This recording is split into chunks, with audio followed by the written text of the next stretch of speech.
Hello guys, hello water sign, hello Pisces, Scorpio, and Cancer. Welcome dito sa aking channel, Kapalaran 888. Welcome. Alamin natin ang weekend reading mo sa weekend na to, Saturday, Sunday. Water sign, Pisces, Scorpio, and Cancer. I hope na makuha mo ang energy.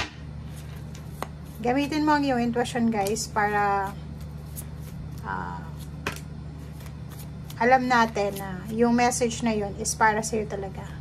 And i-claim mo lang kung ano yung para sa'yo talaga or resonated sa'yo. Huwag mong kukunin yung energy na alam mo na hindi naman resonated sa'yo.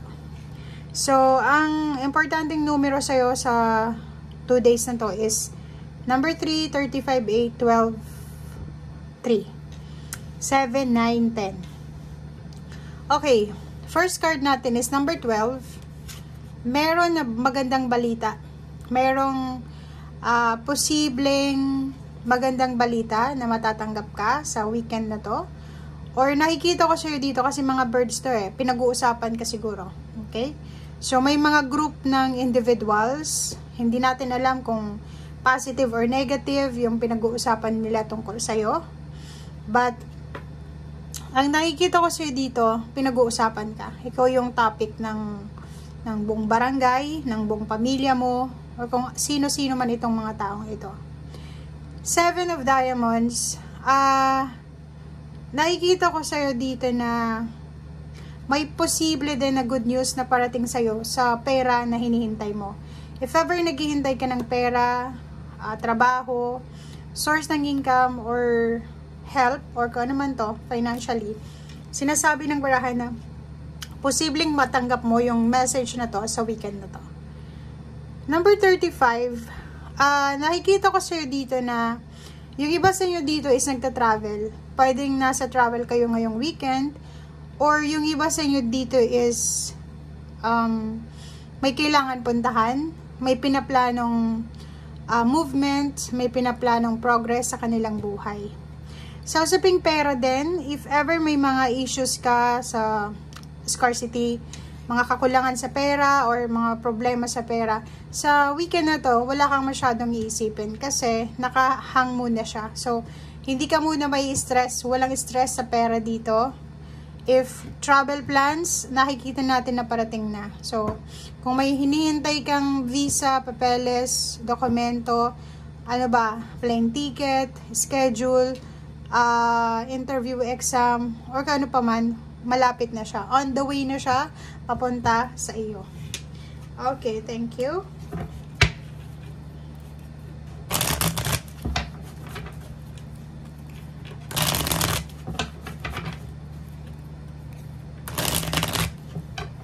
Water sign, Pisces, Scorpio, and Cancer.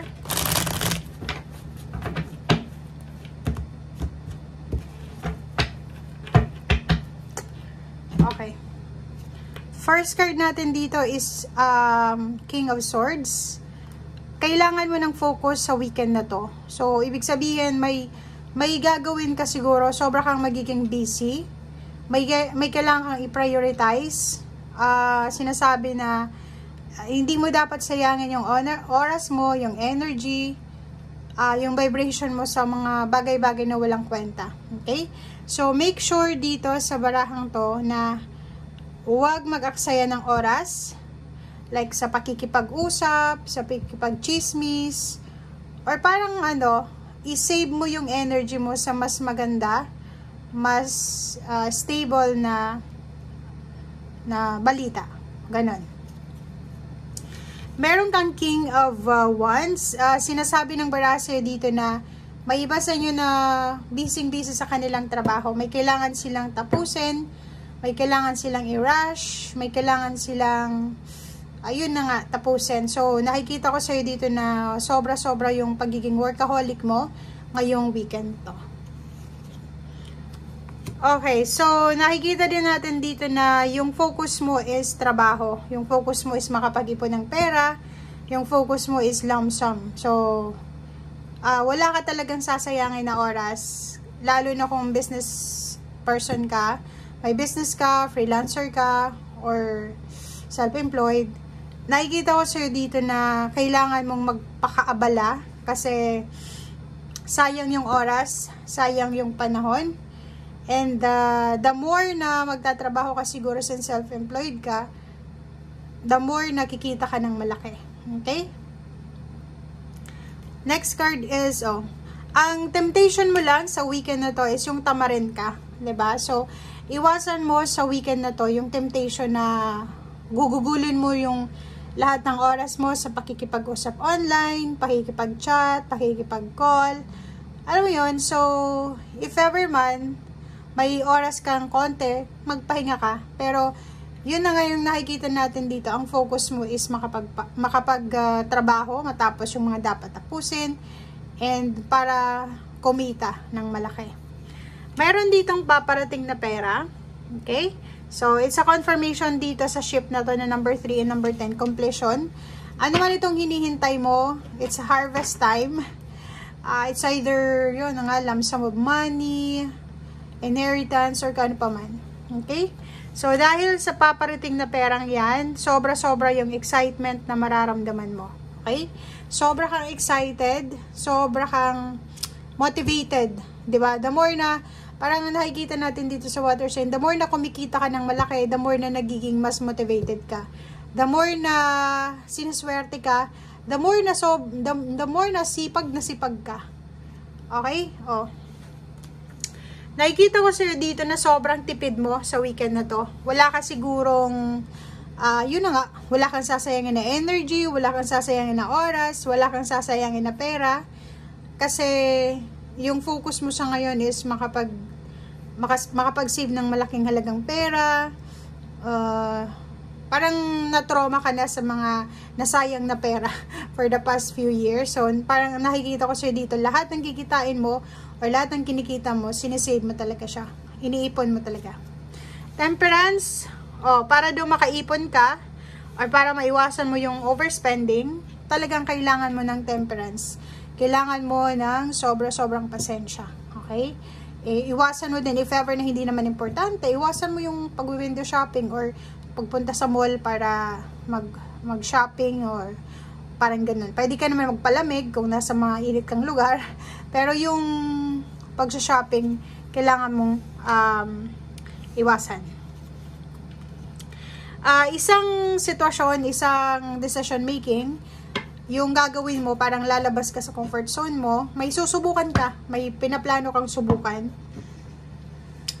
para makamit mo to, para mahawakan mo yung financial success na iba sa ginagawa mo sa ngayon. So, like for example, may business ka ngayon, may negosyo ka, may trabaho, or kung ano man itong career mo, may plano ka pa, may iba ka pang plano, okay? Na pwedeng bigay sa'yo ng overall financial satisfaction.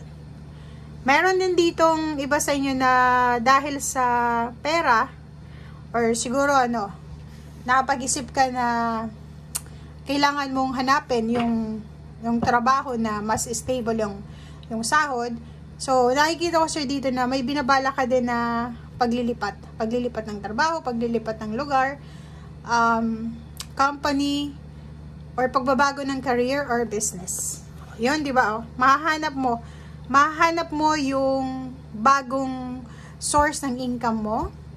Parang nakikita ko sir dito na nagsasaliksi ka na kung saan ka pa pwedeng kumita ng malaki. Parang ka na diba? May trabaho, may full-time, gusto mo pa ng part-time. May part-time ka na, gusto mo pa ng another part-time. Parang ganun. Okay, yung last card natin is Ten of Swords. Sa issue naman to ng emotional. Okay, so 1, 2, 3. 3 cards. Sinasabi ng baraha, lumabas ka sa comfort zone mo. Okay? Kung palagi na lang na nagpapasensya ka, kailangan mo daw na let go itong mga taong ito. Okay? Instead na, di ba, pakisamahan mo sila, instead na tanggapin na lang kung ano yung mga toxicity na ibinabato nila sa'yo, make sure daw na hanapan natin doon ng solusyon. So, minsan may mga pagkakataon na kailangan na lang natin i-ignore, pero sinasabi ng baraha, kailangan minsan na ipaglaban mo yung karapatan mo. Okay?